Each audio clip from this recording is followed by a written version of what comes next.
or suspended. No. We continue serving Ugandans like we have been doing before. If you go on water, you will find our marine police. If there is a problem with fire, our fire department will work. If you're on the road and you're observant, you see our traffic officers working. So our normal duties continue. If you break any law, whether you're a candidate, whether you're a voter, whether you're an agent, whether you're an official of electoral commission, before, during, and after, you will be prosecuted by Uganda Police Force. We can even arrest you on the day you're going to vote. Now, anybody mixing the two will be wrong. Anybody arrested should not be associated with which political party you're supporting, which region you're coming from, because I've told you we do not suspend our work as police. If you're out there watching and you have a problem with a candidate, you gave him money or he has committed an offense, please feel free to report that person. Participating in the electoral process does not give anybody immunity. That since I have been nominated, I cannot be taken on to court or to police. So our work will continue throughout. 2, our work is primary. And that's what I want to emphasize. Having a secure and a stable state is primary to the rest of the activities. And I can give examples. Outside there, our neighbors surrounding us have the rest of the things in place. If you go to Khartoum now, I am sure they have electoral commission. They have political parties. They have voters. But I bet they cannot conduct any process now. Same with Somalia. Why? There is no stable state. So if anybody had illusions, if anybody had dreams that the work of security is secondary or is negotiable or can be paused, they are wrong. And so far, so good. Very interesting. At that, please be part of the conversation. 0709 602592. What is the role of the security agencies? What is the role of the community? What is the role of the candidates as we journey on to 2026 during this election season? Afande, based on what we have experienced in the past, what we have seen during elections, taking an example as far back in March, during the Kawempe North by-election, what transpired, the chaos that transpired on that day between the security operatives, the media. It's the campaign season now, and we see a lot is happening. Gulu happened last week. Yesterday there was a bit of tear gas here and there and bullets in the sky. Based on what we see happening and has happened in the past, should we feel safe as Ugandans? Or better yet, what is expected of us? What role are we supposed to play in order to feel safe? Thank you, Julie. While the Constitution gives Uganda Police a mandate to protect people and their properties, it does not say that Ugandans like you should sit and sleep and eat. It gives you a responsibility.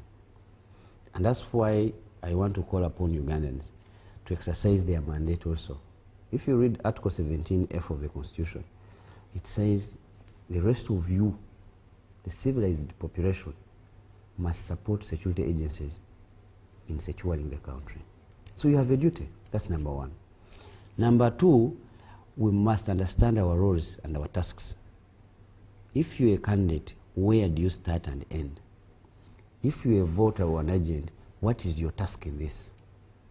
It is at that point that we will avoid attacks, violence and chaos. Because when we know what we're supposed to do, then we will focus and restrict ourselves to our tasks.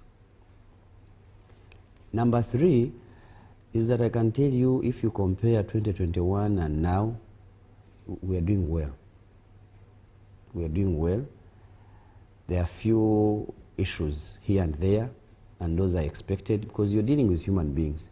Human beings are, they are not robots. They are not preset. You don't really, you can expect, you can wish them to do the right thing, but like the people say these days, they are incited by their leaders, they are misled by those they follow, they are misinformed, and there's a gap in knowledge. That's why I insist that leaders out there must conduct civic and vote education. If, Julie, you intend to vote in January, you must have registered. You must have updated. You know your polling station. You must have checked your particulars. Because if you go at your polling station that you suspect and you don't find your name, you will definitely cause trouble at the polling station. You will be arrested, and that is what we don't want. If you're a candidate and you're supposed to campaign at UBC and we find you in Chiseka, then you will attract the attention of the security. If you're a candidate and you go on the platform and abuse security and give hate speech and promise hell to this country, you will definitely attract the attention of security. So for everybody to be at peace, we must know where we start and end, and remain in your lane. I can tell you, we are conscious about politics, but we're not supposed to be partisan as security. But when your activities, when your words and actions cross the line to stabilizing the country, then you're calling us, and we will have no choice but to intervene, because we have a mandate bigger than yours. Whereas your interest is to go through as an MP of Kampala, whereas your interest is to look for votes in Kawempe or Nansana, the interest of security goes beyond today, tomorrow, and 15th. Our interest is about business, our interest is about the borders, our interest is about people who are not even bothered. There are Ugandans who are taking their kids to school. There are Ugandans who are traveling outside this country. There are Ugandans who are taking their wives and other sick relatives to hospital. So when you come to campaign and you block the road, and I have my merchandise, I'm going to Congo using the highway, how do you expect security to react? So in the process of enjoying your individual fundamental human rights, whatever you want to call them, we must look at the public good. You have all the right, Julie, to campaign and to be voted or to vote. How about the community surrounding you? How about me, who is not part of you? Your rights cannot be superior to my rights. So that's why security must be involved to regulate individual rights and the public good. When you say that compared to 2021, we are doing well, who is the we in this case? Is it the community? Is it the police security agencies all together wrapped in there? Is it the candidates? Who is we in particular? All of us. The country, the process, the security. Right. The previous one we had COVID-19. Right. Now COVID-19 had its own regulations. Telling people not to go to the rally was unheard of. Keeping people indoors was not a joke. Yeah. Even us who were policing and regulating were scared of COVID. You're telling people not to converge, but you can actually attract COVID. So it was not a joke. We had unnecessary intervention of international community. I don't see it a lot now. So we are better. I can tell you, we have 8 presidential candidates. We have, when I checked with the Electoral Commission, 83,000 duly nominated leaders at different levels, and all these people are campaigning. You may choose as media or other activists to pick a few areas, 3, 4, 5, over one presidential candidate, but I am telling you the rest of the country, people are campaigning. Even here in Kampala, different members of parliament every day of the week are campaigning, uninterrupted, and people are getting the message. So far, so good. Are there any lessons you have learned as the Uganda police from the past election processes that you look forward to applying now? As an institution, every time that we conduct operations, we make reviews. And I can tell you, unless you are an institution which is not serious, there are lessons learned. Right. There are lessons learned in terms of our challenges as an institution, because people forget that we are human beings. When you remove this uniform, Julie, you become a normal Ugandan. The police officers you see on your streets are your relatives. We get them from your communities, train them and return them to work with you. So many things change. The offense is now online. There's cyber attacks. There's cyber harassment. I am sure you on social media, you see how people abuse, insult, intimidate, threaten. So we are picking lessons. And in the future, I can tell you, we will deal with those. Two, the numbers. Ugandans are increasing. They are eating well, and before you know, we'll be 50 million Ugandans. So you need more police officers, more sensitization. Three, we're looking at laws. There's one particular law that I would wish next time they work on it. If you remove my poster from your house or shop, it is illegal. But if I don't support you and you put your poster at night on my shop, how do I remove it? Two, if Electoral Commission, for example, says there is no procession, and we say in an MOU, we have guidelines, and tomorrow I do procession, what do we do? So we are looking at participants or stakeholders ignoring guidelines that they have signed themselves. So we want strict laws. We want somebody to be punished. If we have said that hate speech, for example, inciting the people, is contrary to all the electoral laws in this country, and somebody stands broad daylight in front of the camera and gives a message that incites the public, what do we do? So those are the few things that we are picking. And I can tell you, every time an institution must improve. That's why I'm telling you, we are better than 2016. We are doing better than 2021. I am sure in the future we will be far, far much better than we are now. Right. Allow me engage some of the comments coming through from the viewers. Good morning. I'd like to tell the officer that the nation who they are working for is in this season. Is their role to suppress the opposition or to keep law and order? And what mandates them to beat people in rallies? So confusing and unacceptable of police behavior. This is Edson Mohanji in Entebbe.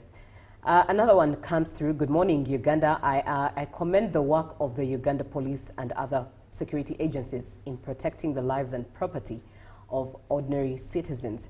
However, let them try to become non-partisan in this process by giving every presidential candidate a conducive environment to perform their campaigns. God bless Uganda. This is Teacher Ronald from Bududa. Another comment comes through. Good morning, Uganda. Once again, I am Rasul Idris. I want to ask the police officer why the police use excessive force and brutality. How about some independent candidates who are campaigning against each other and are not being taken to the police? And finally, Netherlands, Brooklyn, Leo Brazen, who says, how will security organizations safeguard the people during the election season, and how do you expect them to conduct? Over to you, Afande. Thank you. I will begin with Edson Mohanji. He says, where does police get the mandate? And I've told you, police gets the mandate from the Constitution. In the Constitution, Article 212, it says that police will conduct the following functions. It gives us the functions, if I want to put it better for him to understand it. And one of them is protect life and property. Now, how we do it is determined by the situation on the ground. I can tell you, police world over, based on the United Nations basic principles on use of force, allows police to use force. And you can check if you have an internet on your phone, you can check. This force must graduate. You should be able to talk to somebody. You should be able to warn, what they call verbal command. You should be able to deploy in time, use tear gas, pepper spray, dogs, and finally, use deadly firearm. That is accepted legally if he's discussing about the law. But if he's talking about ethics, if he's talking about logic, I can tell you every situation determines which force you will use. Muhanji, if you have your wife in the vehicle going to hospital and you find 1,000 people in the middle of the road, what do you do as Muhanji? You will definitely stop. How long will it take? It is determined by that group that is in the middle of the road. How would you want police to help you, Edson Muhanji?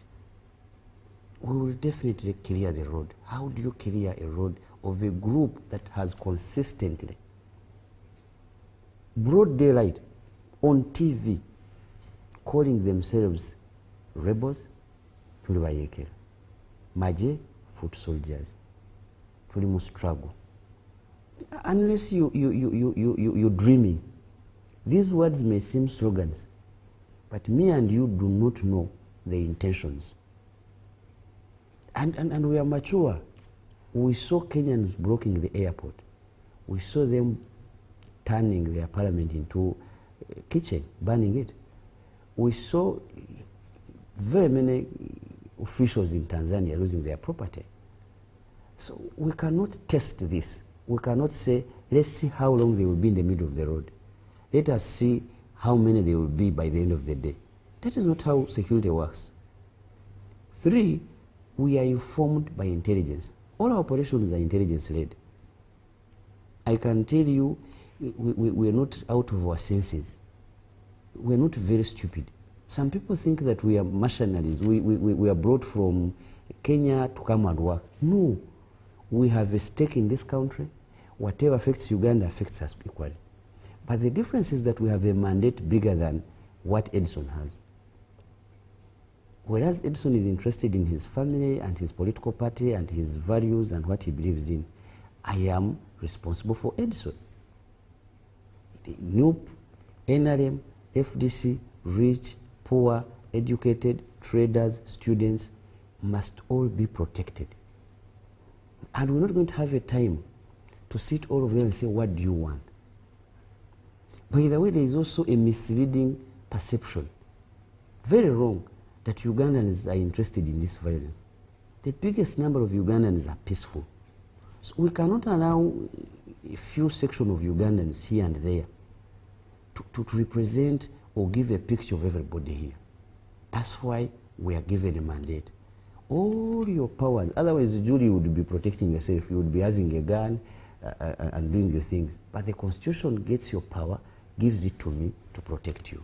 And the Constitution does not say you will go and ask Julie, do you want protection? It is me through intelligence that I will know that Julie is not safe, therefore I should protect that person. 2, Ronald says we must reduce on police or security agencies being partisan. I agree with him. And you know what I tell people, if you develop love for politics, especially partisan politics as a police officer, remove the uniform. The law says 6 months before the electoral process, resign, go and participate.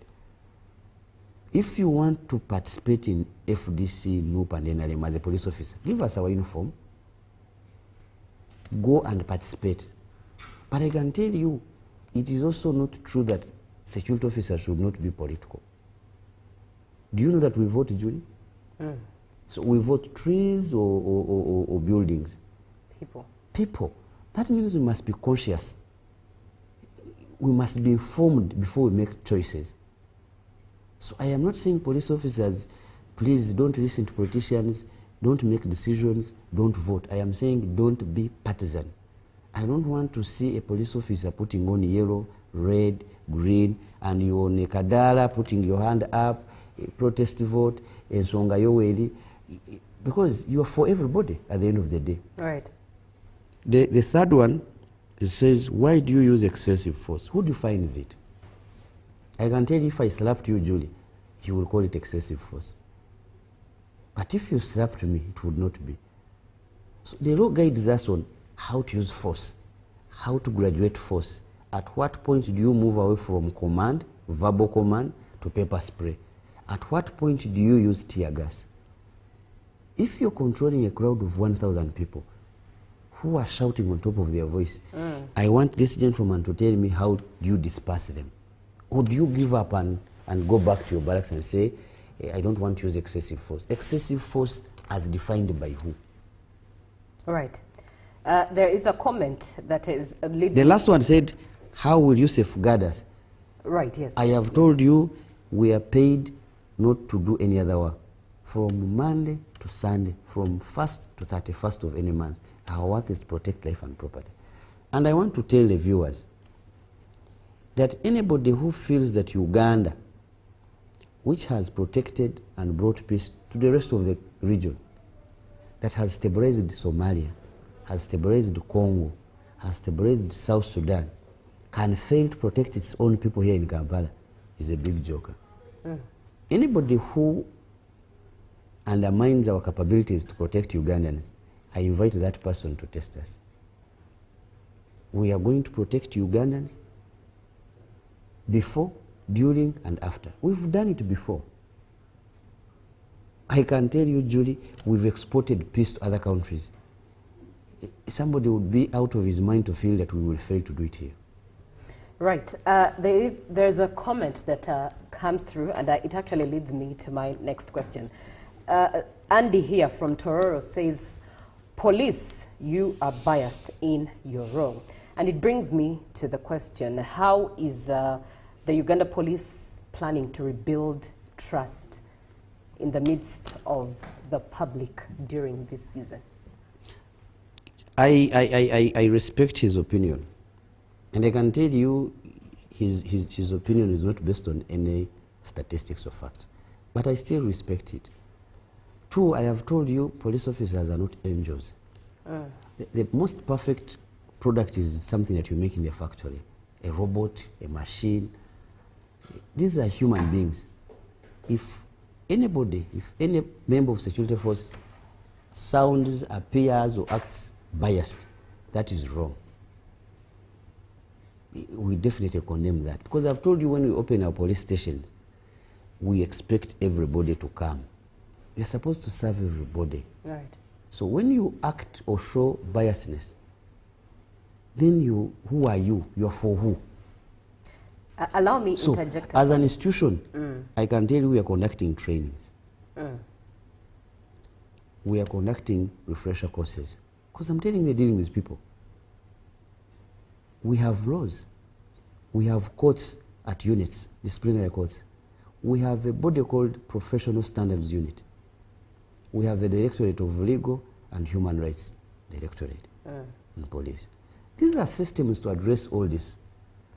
Lastly, if you feel as a candidate, as an agent or a voter, that the member of security force is biased, is acting outside the law, complain. We cannot really sit here and pretend that we are monitoring everybody. Right. Make complaints. We have structures. We have senior officers supervising junior officers. We have electoral commission which supervises this process. Put your complaint in writing.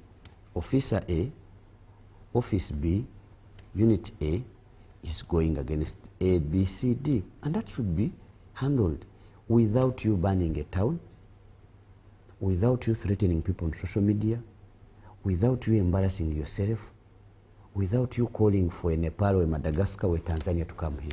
Because it will not solve the problem. Right. On the screen, what we see, it's been footage of what the different campaign trails look like. I hope it can be displayed again. But on the screen, we could see, as you can see, the NRM campaigns taking shape. You can see how organized the masses are and how flawless the process is. Of course, you can also see the security operatives following the motorcade of the NRM candidate. And then there was footage of the Noop campaign trail. As you can see, masses, of course, running after the vehicle, but you can't tell a difference. They say a picture tells 1,000 words without speaking. And of course, we also saw the campaign trail of candidate Muntu, what it looks like. His strategy is door to door. Now, with an example of what we see with how the campaign trails are transpiring, many have different perspectives as to how the security is handling these campaigns. But Afande, in your perspective and from the security's vantage, where do you think all of us as players are dropping the ball? The candidates, the community, and the security? First of all, I've told you that we selectively pick footage to represent the whole picture, which is not true. Right. I can tell you the entire country is going through campaigns, and it's peaceful largely. That's number one. Number two, if you can tell the viewers out there, including my friend Edson, you can see the difference. One group is in the middle of a trading center, and nobody can access that route. The other one decides to find his people at the venue. We are human beings. I can tell you the electoral process attracts excitement, it attracts vibe, like people want to say, and we have different strategies to get votes. And any candidate would look for people. Ideally, where there are people is where the candidate wants to be. Market, schools, churches, but the process is regulated. From day one, and people signed, right, all their agents, do not campaign in the middle of towns. Do not do processions. Don't be in a place where you're not supposed to be. Don't campaign beyond this time. Don't use hate speech. So at that point, candidates that have parted with what they agreed with the Electoral Commission is where we lost the point. Even where we can close one eye, because this is a process which is timely. You know, people are excited. They can shout. They can abuse. You go ahead to threaten the stability of the country. That is what politics is. If you say that police officers are 50,000, the UPDF are 50, we should overwhelm them. They cannot manage us. That is not politics. So at that point, we are not debating politics.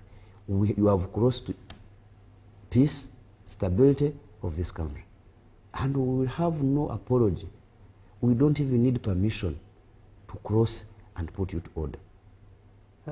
So that is the point. And Ugandans must, I am happy that you have those interesting footages. Some people debate or discuss out of their feelings. But if you watch the three, General Muntu, NRM, and National Unity Platform, you will see our problem with this specific group, who in their wisdom or lack of it, feel they can make this country lawless. It's not about to happen. And even if you want it, you have no reasons to do it. Right. Let me engage these comments as we begin to close this conversation. I salute you, Donald, and the entire police of Uganda. You are 100% right. This is Birunji. Thank you, Birunji, for being on the show. Why, good morning, why would you include Army in the elections? That's a comment in there. Good morning, I'm Isaac from Palisa. I want to believe that police is giving the new presidential candidate political mileage with how they sometimes handle the situation. Thank you for the program. It is necessary for a candidate to move with, okay, I think you're asking, all right, is it necessary for a candidate to move with bouncers? Thank you for the presentation. I'm Samuel from Ginger City. Thank you, Samuel, for watching. Why do they only want to stop Bobby Wine? Annoying the people of Mbale from Ashraf, Mbale district. Hello, why is the police becoming the trouble cause and violent? They keep NRM rallies peaceful and disturb NUP rallies. And another one says, Afande, you always feel irritated that the NUP candidate passes towns and cities. Why do you divert routes for this NUP presidential candidate? I think pretty much most of the comments are centered around the same thing. You can speak into it, and as we begin to have your parting shots with your advice to candidates, the electorate, and security. Do we feel irritated when NUP passes through the middle of the town? We feel irritated when the public is disturbed, because our interest is public order. To those who are mature enough, who have been alert, you realize that when we have Namugongo, we regulate the people, how they move. Some walk, other routes are closed. So this has nothing to do with Bobby Wine or no. It's about public order, and that is our priority in this case. Why do we leave NRM? We find them peaceful, and the rest of the candidates, by the way. including national unity platform candidates at parliamentary level. People are campaigning here, Nansana, Kampala Central, Rubaga, and the rest of the world. So it's not about which party, it's about which category of individual. Why do we have the army? One, the constitution allows it. I want to tell the viewers out there that we have about 72,000 villages. We have more than 50,000 polling stations, including the rest of the work. So it's not possible for us to do everything without including our sister security agencies, and it's supported by law. 3, should candidates move with bouncers? This was rejected from day one. Every presidential candidate was given security. Not 1, not 2, not 3, not 5. You have security at your home. If you have an office, you have security, and you have people to move with. Because you are NASIT, I can tell you a presidential candidate is bigger than his dam. He is going to be the president of the country. And if anybody had doubt out there, any of the 8 presidential candidates, once he is announced, he becomes our president. We will salute and move on. That's what the law says. So we are protecting the candidate. Now, if you get goons, if you get bouncers, people who are mugged, and you think they are really trained or serious, what if something happens to you? So it is not right.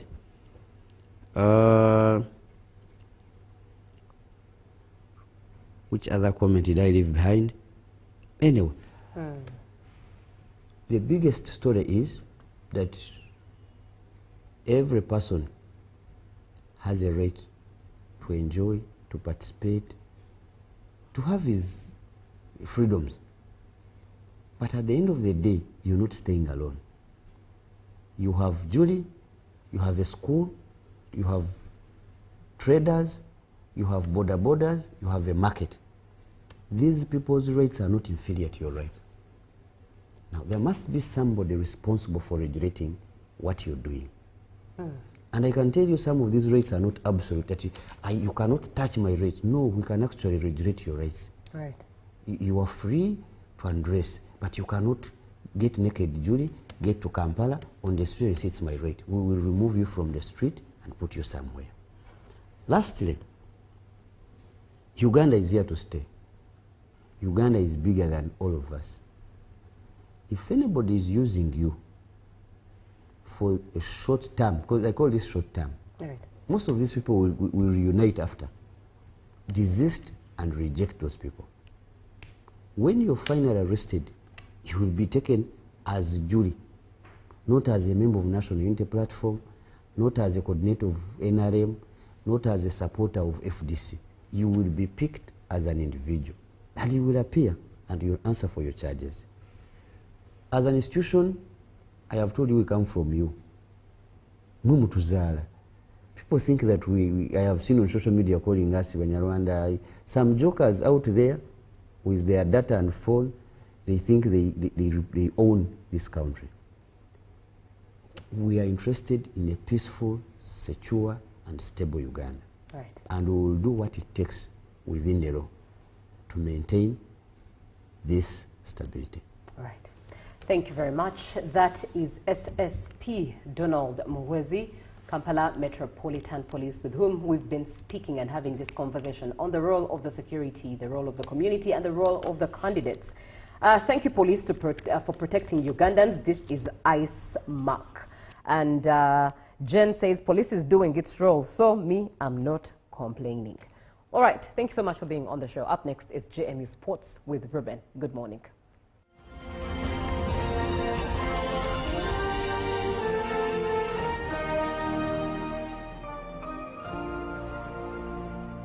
Live from UBC Studios in Kampala, this is Good Morning Uganda. Exercise can't be sustained. Eating can't be stopped. It's even harder to lose weight. Come and give it a try. Ginshikang L-carnitine chromium capsules. Plant extract, scientific ratio. Take 3 capsules each time. active ingredient accelerates fat burning,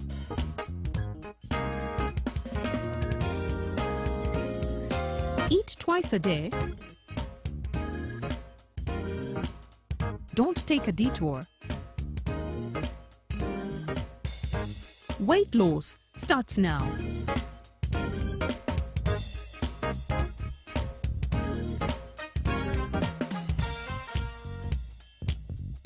Ginshikang L-carnitine with chromium capsules helps you stay in shape. Please follow medical advice when taking this product. For more information, visit our website www.hgo.com or call 0800 335555. Pick of the